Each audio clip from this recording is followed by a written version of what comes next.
Hey guys, so today we try something different on this channel. This will be my very first review, like ever. That said, be gentle with me. I'm not a professional video game expert or critic, whatever that means. But it never hurts to try out something new, and I always wanted to try my hands on a fully scripted video before. See? I wrote everything down. Wait. I am trapped in the script now. Everything I say is predetermined. I am being controlled. Have a Nice Death is a 2D early access action roguelike, much like Skull the Hero Slayer or Dead Cells. It borrows a few ideas from the latter, but more on that in due time. First of all, let's talk about the story. You play as Death, CEO of Death Incorporated. His employees, the Sorrows, run rampant on Earth, which leads to a lot of unliving among the mortals. And with that, way too much paperwork for our protagonist. So we head out to put the Sorrows back into their places. This takes us to 5 different zones, each with their own theme and style. After each zone we face a Sorrow, basically the boss of his or her respective area. Death and the Sorrow shit-talk each other, and after a few lines they throw hands. After you've won against the bosses, they go back to their assigned jobs.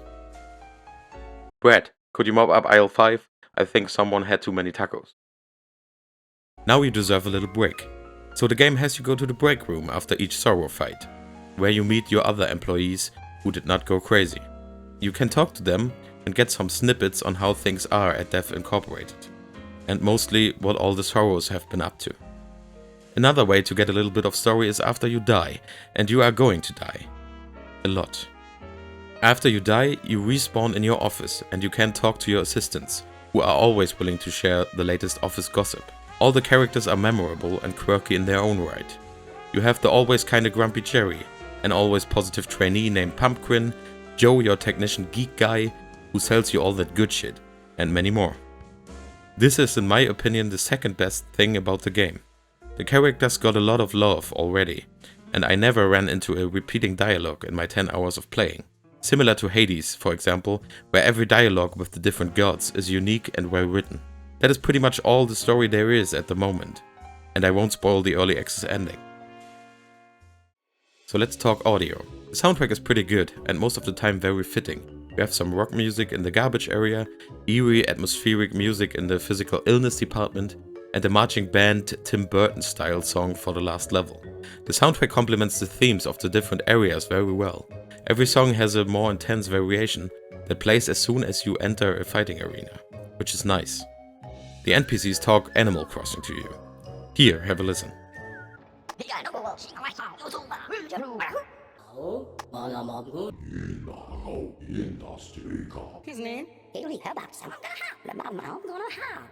The weapons and spells you use sound hefty or slicey. Is that a word? Can we... Yeah? Oh wait. Throwing knives have a nice whoosh sound to them, and hammers feel heavy and impactful. The part that I appreciated the most though, is that every single enemy has an auditory cue for their attack, which helped me a lot in the later stages, because the screen gets pretty full with projectiles, huge enemy models, and your own attacks and spells get very flashy too. Which brings me directly to the visuals. If you like 50 Shades of Grey, you will love this game. Oh brother, this guy stinks! There's a lot of grey in Have a Nice Death, which of course is a choice the game designer made on purpose, to fit the theme of Death and his burnout problems. But, and that's a big but, you have difficulty distinguishing all the areas from each other. Hollow Knight, for example, had a similar style of color, which worked better for me since it played a lot more with lighting and different colors like depressing blues or sad greens. What I mean is that you can make the player feel in a certain way without putting everything under a black and white filter. But that choice was probably made on purpose. Here's why I think that. Everything that is not grey has the slight neon glow in red, green, blue or purple to it. Like the exclamation points right before the enemy attacks. Or your spells, which light up in a beautiful green glow when you use them. And because of the rather bland background, these effects pop even more. So maybe that's the reason why they chose this kind of coloring.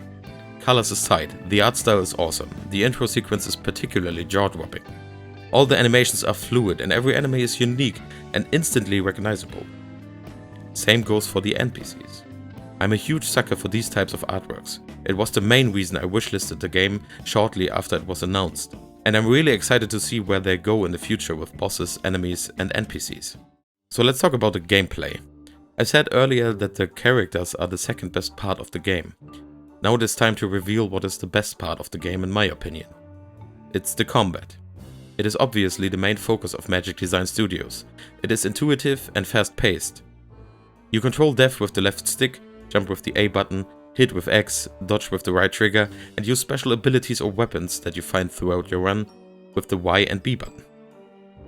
The main difference to games like Dead Cells or Hades is that you cannot replace your main attack, the scythe. You can customize it though. Either you wrap a rope around it and make it into a whip of sorts, or splitting it into 2 sickles, which gives you an insane attack speed boost. Or a double-barreled scythe, which is slower but hits harder. Your Y and B buttons work more like abilities and have cooldowns, just like in Skull the Hero Slayer. You also have an ultimate attack, which is called Fury, that you can activate by pressing the left trigger and the respective attack button. Yes, almost every weapon or spell has its own ultimate attack. The gameplay loop of Have a Nice Death is pretty easy to understand. If you played an action roguelike before, you'll probably feel right at home. Start a run, make it through the level, kill the boss, die, unlock stuff, and repeat. During your runs you can choose where to go next in each segment of each stage. I'll go over a few choices here. The equipment storage. You have the chance to get new weapons or spells, which you unlocked at Joe after each death. The Thanager's office. Basically a mini-boss that rewards you with a perk and some soulary. The control room. You can spend soulary or prismiums here to upgrade your weapons or spells. HR Office T.O. Shah. He's the guy that gives you perks that make you OP, and he should be your best friend. The shop. Well, it's a shop. These choices felt a bit like the map in Slay the Spire or Inscription, where you can choose what you need to a certain extent. You also have this overworld, which is some kind of Slay the Spire thing, where you run over a minimap and visit different shops or buffs for your cards or merge them or something. Over time you get further and further into the game until you eventually beat the last boss. At least for now. Of course they will add more as the game gets more updates. As much as I like the gameplay loop, you can really feel the early access in some mechanics. For example, the dodge sometimes lets you go through the enemy and sometimes it doesn't, which often resulted in me not knowing where exactly I am on the screen, and as you can imagine got me killed a couple of times. This usually only happens on big guys or the bosses. Still, it feels like losing control of your character. Being only able to use your ultimate moves when you stand on the ground is another thing I would like to change. It breaks the flow of combat. I ran into only one bug throughout my 10 hours with Have a Nice Death, which locked me out of the arena and I had no way of killing the enemies, so I had to restart my run. Frustrating? Yes, but not frequently. So if Magic Design Studios listens to feedback and smooths out some of the jankier mechanics and adds a lot more content in the future, this game will be a top contender in its genre. Let's talk about progression. After each attempt of bringing order back to your firm, you get a score screen. And based on how well you did, you gain ingots. You spend them at Joe to unlock weapons or spells for future runs. You can earn discounts for these unlocks by defeating a certain number of enemies, beating a boss 5 times, or gaining soulary. And that is it. Nothing more, nothing less. Now that's a weapon. Question mark. I don't know. Am I done? What the fuck? There's food? The rest is skill and learning enemy movements, timings and patterns. Basically, get good. So a friend of mine once said, ich hasse Punktesysteme in reviews, which roughly translates to, the point system in reviews is suboptimal. Taking this to heart, I will say that the game still needs time to get some polish and more variety. Wait for at least a couple more content updates to have a better experience. Of course, if you want to support the rather new developer, go ahead, they deserve it. It is a working early access with a couple hours of fast-paced combat-focused fun, with a number of awesome builds to try. So my verdict is a functional fun early access out of 10. Yeah, so this was my first review with a script and all. Let me know if I should do more videos like that or what I could do better. See you guys in the next video. Bye!